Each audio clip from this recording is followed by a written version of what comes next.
Pinangunahan ng First Family ang pagbubukas ng mga bagong ayos na pasilidad ng Philippine Sports Commission.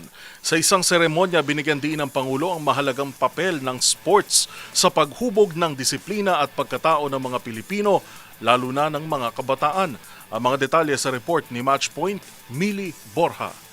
Pinangunahan ni Pangulong Ferdinand Marcos Jr. at ng kanyang pamilya ang pagbubukas ng mga bagong ayos na pasilidad ng Philippine Sports Commission sa PhilSports Complex sa Pasig City noong Miyerkules. Kasama ng Pangulo sa seremonya si First Lady Liza Araneta Marcos at anak nilang si Vinny. Sa kanyang mensahe, hinikayat ng Pangulo ang publiko na mas sumali sa mga aktibidad ng pang-sports dahil malaki ang naitutulong nito sa paghubog ng pagkatao, lalo na pagdating sa mga kabataan. Ayon kay Marcos, wala nang mas nakakahubog ng karakter kundi ang sports. Manalo man o matalo, mas nagiging mabuting tao. Bukod sa mga pinalakas at nirenovate na gym, tampok din sa mga binuksan na pasilidad ang National Athletic Center at ng National Sports Museum. Mga pasilidad na layuning mas pabutihin ang sports development sa bansa. Ang pagpapasinayang ito ay bahagi ng patuloy na pagsusulong ng pamahalaan sa pagpapalakas ng sports infrastructure para sa mga Pilipinong atleta. Para sa MBC TV Network News, ito si Mili Borja ng DZRH TV, una sa Pilipinas,